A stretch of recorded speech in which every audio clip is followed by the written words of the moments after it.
Welcome to The Explainer. Today we're talking about property in Spain, and specifically that tangled web of paperwork.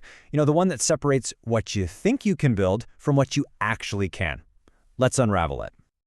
Okay, let's just dive right in. Picture this. You've found it. Your absolute dream property in Spain. The location? Perfect. The views? Unbelievable. But there's this one huge question mark hanging over everything. Is it actually legally buildable? So you do a little digging, you check the records, and you see the magic word urbano, urban, in the Catastro. You're thinking, great, green light, we're good to go, right? Well, maybe not. That assumption, it can turn into a really, really expensive mistake. And today, we are going to find out exactly why. All right, so here's our game plan. We're going to break this whole thing down. We'll look at the different systems, figure out why they never seem to match up, talk about the real-world consequences, and then, most importantly, give you a checklist to make sure you're protected. Okay, Section 1. The first thing you've got to get your head around is this. When it comes to property in Spain, there is no single all-powerful document. Nope, you're dealing with 3 totally separate systems, and believe me, they each have their own very different job to do. All right, let's start with the 2 that get mixed up all the time. On one hand, you have the Urban Development Plan, or PGO. Think of this as the rulebook. It's the legally binding master plan from the local town hall that says, yes, you can build here, or no, you can't. Then you've got the Catastro. Its job, totally different. It's all about one thing, taxes, specifically how much property tax, or IBI, you're going to have to pay.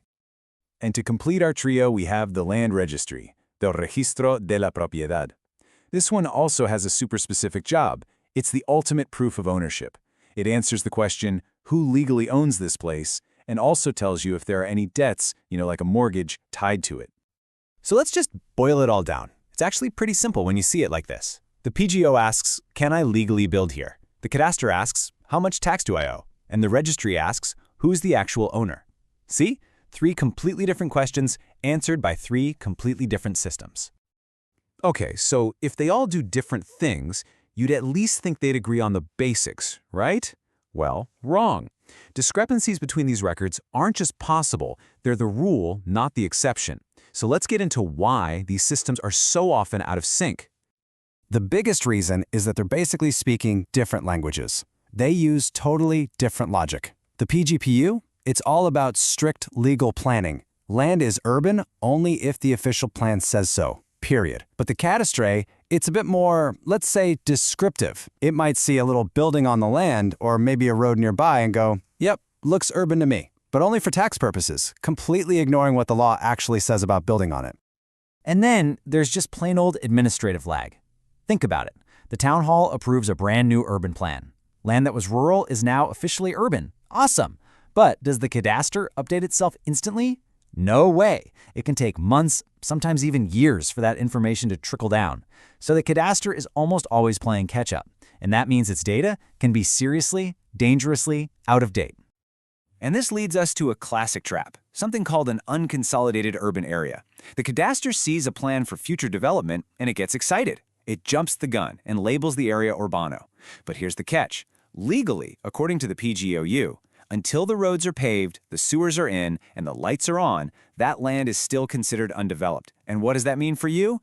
It means no building license. Not yet, anyway. All right, so we've talked about the why. Now let's get to the so what. How does this, let's be honest, this bureaucratic mess actually affect people in the real world? Well, the consequences can be huge, and I mean really, really costly. This isn't just some funny little quirk in the paperwork. We're talking about major financial headaches. First up, and this is the big one, the one that can be absolutely heartbreaking for people.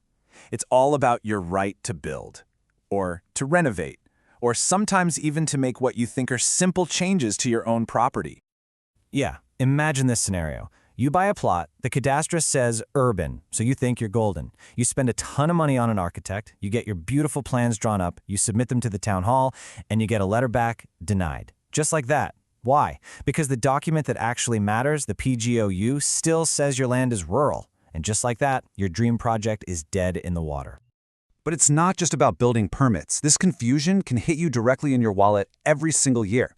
You could be literally just giving money away to the government. I mean, the logic is simple, right? The property tax, the IBI, is way higher for land that's classified as urban compared to rural. So if the cadastre has your rural plot mistakenly listed as urban, guess what? You're paying a much, much bigger tax bill than you actually owe every single year. And finally, consequence number 3, nobody knows what the property is actually worth. Think about it. A plot you can legally build on is worth a whole lot more than one you can't. When the records don't match, it creates total confusion about the real value, and that misleads everybody involved, both buyers and sellers.